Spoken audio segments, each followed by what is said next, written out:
Selamat datang di podcast Bawaslu Provinsi Banten. Selalu ada cerita di balik demokrasi. Ya baiklah sahabat Bawaslu, mungkin banyak dari sahabat Bawaslu itu mengira bahwa Bawaslu tugas dan fungsinya cuma mengawasi pemilu. Padahal mah bukan sekadar itu. Salah satu fungsi lain Bawaslu yaitu melakukan penyelesaian sengketa proses pemilihan. Untuk sekedar informasi aja, sengketa di pemilihan umum itu ada dua. Yang pertama adalah sengketa hasil dan yang kedua adalah sengketa proses. Untuk penyelesaian sengketa hasil, itu yang berwenang adalah Mahkamah Konstitusi, sedangkan penyelesaian sengketa proses yang berwenang adalah Bawaslu. Untuk diskusi kita hari ini adalah penyelesaian sengketa proses di Bawaslu. Nah, kali ini kita telah kedatangan tamu spesial yaitu Bapak Ali Faisal. Beliau adalah koordinator Bawaslu Provinsi Banten. Selamat datang Pak Ali. Selamat datang. Gimana kabarnya Pak? Alhamdulillah baik. Esi sehat ya? Sehat Pak, Alhamdulillah. Nah sahabat Bawaslu, Pak Ali ini udah bener-bener ahli deh di penyelesaian sengketa pemilu. Setelah pengalaman beliau udah banyak, udah pernah jadi anggota KPU juga. Beliau juga pernah dulunya jadi dosen ya Pak ya? Dosen. Di mana dulu Pak dosennya Pak? Di beberapa perguruan tinggi di Banten. Wah keren banget ya, tentu tidak diragukan lagi ya kapasitas dari Pak Ali Faisal. Langsung aja nih Pak, tema kita pada hari ini penyelesaian sengketa proses pemilu di Bawaslu. Gimana sih Pak penyelesaian sengketa proses di Bawaslu? Masih banyak nih teman-teman yang belum tahu dan mengira itu bahwa Bawaslu kerjanya cuma mengawasi, padahal kan nggak cuma itu Pak. Bisa dijelaskan Pak Ali? Iya. Baik, terima kasih. Assalamualaikum warahmatullahi wabarakatuh. Teman-teman sehat semuanya ya. Pertanyaan yang tadi Eci sampaikan soal penyelesaian sengketa di Bawaslu. Tadi sebagai pengantar sudah disampaikan bahwa law enforcement mencari keadilan pemilu itu banyak pintunya gitu. Salah satunya pintunya dari Bawaslu gitu ya. Di Bawaslu ada penyelesaian sengketa proses pemilu atau PSPP. Nah sebelum kita menjawab detail soal itu, kita akan bisa mulai dari pencermatan kita terhadap konsepsi negara hukum. Kalau dulu Rechtsstaat itu hanya ada di dalam penjelasan Undang-Undang Dasar 45. Nah pasca amandemen itu di dalam tegas sekali di dalam pasal 1 ayat 3 Undang-Undang Dasar 45 dinyatakan bahwa negara Indonesia adalah negara hukum. Oleh karena logika negara hukum ini harus dimaknai sebagai hukum sebagai panglima di Republik ini. Nah, salah satu implementasi dari pemaknaan dari norma negara hukum itu adalah penyelesaian sengketa. Karena penyelesaian sengketa di Bawaslu itu adalah ajang mencari keadilan secara konstitusional yang telah diberikan oleh peraturan perundang-undangan. Itu membuka diskusi soal pencarian keadilan di Bawaslu, gitu ya. Lalu pertanyaan berikutnya tadi apa? Soal penyelesaian sengketa proses di Bawaslu. Jadi ada penyelesaian sengketa proses pemilu, ada penyelesaian sengketa pemilihan gitu. Nah kita fokus saja sekarang bicara soal penyelesaian sengketa proses pemilu ya. Berarti kita sekarang mereview dan merefer soal penyelesaian sengketa pemilu tahun 2019 begitu ya. Nah apa itu penyelesaian sengketa pemilu? Penyelesaian sengketa pemilu itu terjadi karena adanya perbedaan pendapat dua pihak atau lebih gitu ya, terkait satu hal yang masing-masing punya ekspektasi hukum dan tujuannya begitu. Nah dalam hal ini yang bersengketa itu bisa antara peserta pemilu dengan penyelenggara pemilu atau bisa antar peserta pemilu begitu. Nah itu penyelesaian sengketa proses pemilu itu. Nah, kalau untuk objek penyelesaian sengketanya apa aja biasanya Pak? Di dalam peraturan perundang-undangan kita dan Perbawaslu objek sengketa yang dapat diajukan ke Bawaslu sebagai dasar penyelesaian sengketa oleh pemohon itu ada dua, bisa surat keputusan yang dikeluarkan oleh KPU atau berita acara yang dikeluarkan oleh penyelenggara pemilu, atau dalam hal ini KPU itu yang dijadikan sebagai objek atau objektum litisnya. Oh gitu ya Pak. Nah nih Pak, kalau ada nih peserta pemilu dia mau mengajukan permohonan ke Bawaslu, gimana sih Pak caranya? Ya, semua hal terkait dengan itu sudah diatur ya, diatur di Perbawaslu secara teknis sudah diatur bahwa kalau ada pihak yang merasa dirugikan, pihak pemohon, siapa dia adalah peserta pemilu.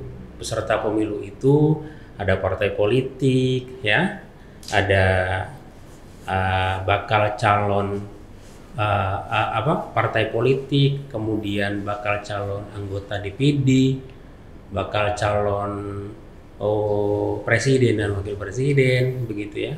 Nah ini diantaranya peserta pemilu itu. Nah, manakala kepentingannya merasa dirugikan oleh lahirnya SK atau BA itu, dia dapat hadir untuk membawa bukti-bukti dimaksud, apa-apa yang dia inginkan di dalam penyelesaian proses sengketa itu datang ke Bawaslu. Kapan waktunya?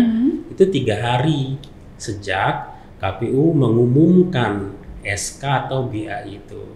Itu 3 harinya, 3 hari kerja gitu. Oh, gitu. Nah gini Pak, di penyelesaian sengketa tentu nanti ada majelis anggota musyawarah atau siapa yang melakukan pengadilannya Pak, penyelesaiannya Pak? Ya, berdasarkan kewenangan yang dimiliki oleh Bawaslu, nanti kan sebelum majelis itu ada syarat-syarat si pemohon itu mengajukan, gitu ya, 3 hari sejak keputusan dan BA itu dikeluarkan. Kemudian jika sudah datang ke Bawaslu ternyata tidak lengkap, dia diberikan waktu perpanjangan untuk perbaikan 3 hari lagi, gitu ya. Nah, sampai kemudian kalau 3 hari perpanjangan itu dia tidak juga melengkapi, berarti kan tidak diregister. Nah, kalau dia melengkapi, diregister waktu itu juga, dan kemudian dijadwal untuk 12 hari kerja proses penyelesaian sengketa di Bawaslu, begitu. Nah, setelah itu kemudian Bawaslu itu menyiapkan majelis penyelesaian sengketa. Nah, itu komposisinya semua sudah diatur oleh peraturan perundang-undangan. Di Bawaslu sudah secara rinci dan detail disampaikan. Jika anggota Bawaslu-nya terdiri dari 7 orang, itu minimal diselesaikan oleh 5 orang. Kalau anggota Bawaslu-nya terdiri dari 5 orang, itu diselesaikan oleh 3 orang. Itu semua ada di dalam Perbawaslu dan Juknisnya. Oh gitu ya Pak. Nih, nanti akhirnya Bawaslu ngeluarin putusan kayak gitu nggak Pak? Sama kayak pengadilan atau gimana Pak? Ya, jadi jauh sebelum putusan itu, kalau sudah pemohon itu mendapatkan register dan mendapatkan jadwal sidang di Bawaslu, nanti ada tahapan-tahapannya, ya. Ada tahapan-tahapannya, dan kemudian prosesnya dibagi 2, ya. Dibagi 2. Ada yang disebut mediasi, ada yang disebut adjudikasi. Apa itu mediasi? Pertemuan 2 pihak yang difasilitasi oleh Bawaslu sebagai mediator. Jadi untuk mencapai win-win, gitu ya. Namanya mediasi itu berarti sikap Bawaslu itu pasif, hanya menghantarkan kedua belah pihak untuk mencapai titik temu, gitu ya.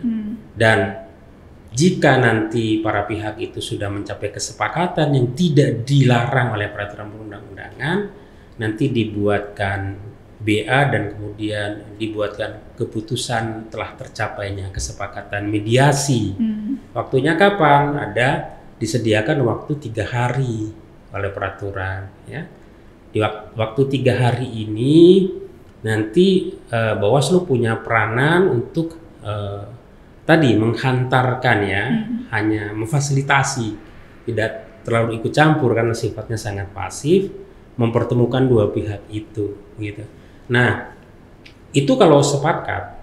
Kalau nggak sepakat gimana, Pak? Kalau nggak sepakat, berarti dilakukanlah proses adjudikasi. Proses adjudikasi ini merupakan ultimum remedium atau jalan terakhir untuk mencapai keadilan.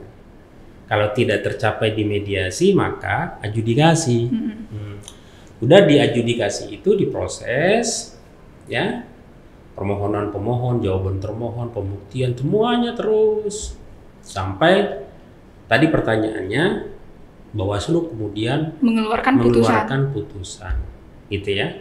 Nah, disitulah Bawaslu melakukan kewenangannya sesuai dengan kewenangan yang dimiliki berdasarkan peraturan perundang-undangan. Nah, gini Pak, misalnya udah adjudikasi, putusan udah dikeluarkan sama Bawaslu, salah satu pihak ada yang kurang puas, Pak. Itu putusannya bisa termohon atau pemohon yang nggak puas tadi bisa melakukan upaya hukum nggak, Pak? Iya, kalau kita membuka kembali catatan di undang-undang, ya, itu putusan Bawaslu dalam hal PSPP pemilu itu final and binding. Oh, berarti nggak bisa diajukan gugatan lagi ya, Pak? Mengikat, ya. Tidak bisa diajukan gugatan lagi kecuali untuk 3 hal. Untuk 3 hal, ya.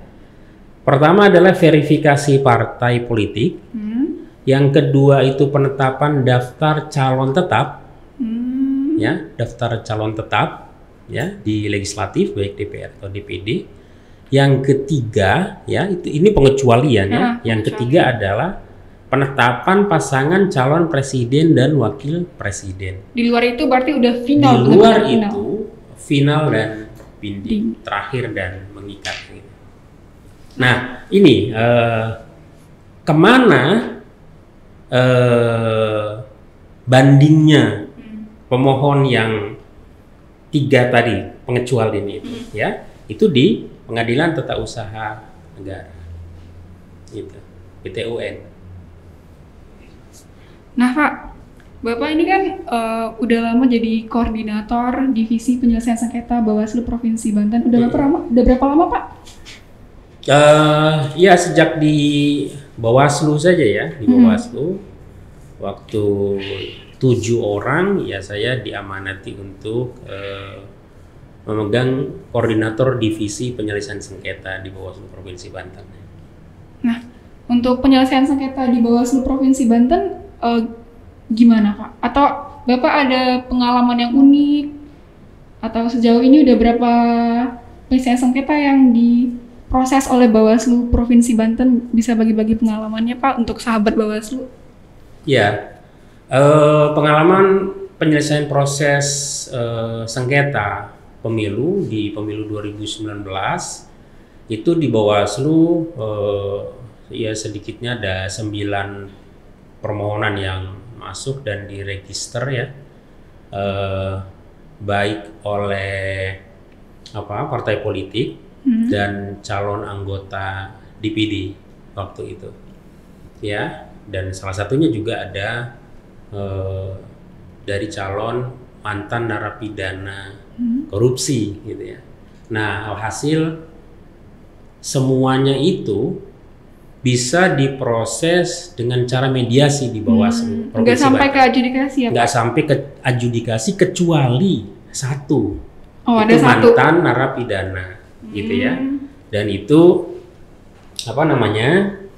tidak ketemu di mediasi karena masing-masing pihak punya pegangan dan argumentasi hukum, dan kemudian kita selesaikan sampai ke adjudikasi. Nah, mungkin dalam momentum yang lain kita khusus membahas itu secara lebih detail dan mendalam soal apa problematikanya dan lain sebagainya. Itu kita bisa lebih leluasa membahas soal itu karena ini soal yang terjadi di Indonesia dan kemudian kita memutuskan dan kemudian Mahkamah Agung juga ada keputusan soal itu dan hal-hal lain gitu. Saya kira itu bisa dibahas di sesi khusus selanjutnya ya Pak ya terkait dengan itu. Oke, siap Pak. Nah, menurut Bapak Ali, apa sih arti penting penyelesaian sengketa? Arti pentingnya penyelesaian sengketa itu jalan terbaik untuk mencapai keadilan ya, secara konstitusional. Ya. Jadi negara ini menyiapkan banyak pintu untuk pencapaian keadilan terkait hal ini adalah keadilan pemilu. Salah satunya yang digunakan pintunya itu adalah pintu Bawaslu dengan beberapa kewenangan kebaruan berdasarkan Undang-Undang 7 2017 tentang pemilu. Ya, saya kira ini satu marwah mengimplementasikan norma Rechtsstaat. Semuanya itu harus hukum yang menjadi panglima gitu. Nah, ini esensi dari penyelesaian sengketa di Bawaslu karena Bawaslu dengan kewenangan baru ini dia memiliki semacam kuasi peradilan ya, ada kewenangan baru untuk mengadili selain mengawasi dan lain sebagainya itu. Gitu. Ya Pak. Nah, ini Pak 2024 nih bakal pemilu dan pemilihan serentak ya Pak ya? Nah, sejauh ini gimana sih Pak desain PSPP untuk tahun 2024? Ya, sejauh ini sependek pengetahuan saya belum ada regulasi yang khusus dirubah ya untuk menyongsong pemilu 2024. Jika regulasi undang-undangnya tidak dirubah, maka peraturan teknis turunannya kan tidak berubah gitu. Nah, oleh karenanya kita fokus saja pada dua undang-undang klaster pemilu dan pemilihan dalam hal penyelesaian sengketanya masing-masing. Soal di kemudian hari nanti ada misalnya Omnibus Law soal pemilu 2024 yang itu juga mengharuskan peraturan teknisnya berubah, ya kita tinggal tunggu tanggal mainnya. Tapi sejauh ini kan belum ada informasi soal itu yang merubah secara fundamental peraturan pemilu dan pilkada yang serentak dilaksanakan 2024 meskipun berbeda bulan itu. Gitu. Nih Pak, 2024 kan gak kerasa udah tiba-tiba udah mau pemilu, nih 2022 juga udah mau tahapan kan Pak. Nah, gimana sih Pak persiapan Bawaslu Provinsi Banten untuk nantinya? Ada nggak Pak untuk nantinya melakukan penyelesaian sengketa atau ada diskusi tentang regulasi yang telah ada atau gimana Pak? Ada nggak Pak? Iya, pasca Pilkada 2020 kita memang punya banyak waktu untuk melakukan diskusi, kajian dan sebagainya.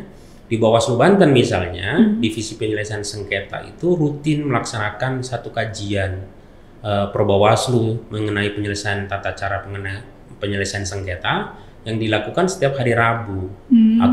Kita itu bedah satu persatu dan kemudian masukan berdasarkan pengalaman kabupaten kota, banyak sekali masukannya, pasal per pasal kita bedah, lalu kita coba normakan kembali dan hasil dari semuanya itu nanti kita akan sampaikan ke Bawaslu RI. Mudah-mudahan menjadi bahan, menjadi salah satu acuan dari bottom up gitu, dari daerah dan kemudian itu dijadikan satu perubahan yang baik di kemudian hari. Hal lain kita dorong kabupaten kota juga untuk meningkatkan kemampuan dan kapasitas SDM penyelesaian sengketa, termasuk juga pemahaman terhadap daya dukung infrastruktur dan SDM dari sekretariatan, karena dalam penyelesaian sengketa itu menjadi satu kesatuan gitu. Ya, sahabat Bawaslu, kurang lebih seperti itulah proses penyelesaian sengketa proses pemilu di Bawaslu. Nah, Pak Ali, ada lagi nggak Pak informasi yang bisa disampaikan ke sahabat-sahabat Bawaslu atau kesan dan pesan atau gimana Pak? Ya, saya kira pemahaman soal pemilu, termasuk soal penyelesaian pemilu ini harus terus disampaikan ke masyarakat supaya menjadi pengetahuan umum, mobil khusus kepada stakeholder pemilu, partai politik, penyelenggara pemilu, masyarakat hukum, ya, fakultas-fakultas hukum. Kita sudah beberapa kali roadshow ke fakultas hukum, bicara soal hal ini gitu ya di di beberapa kampus gitu.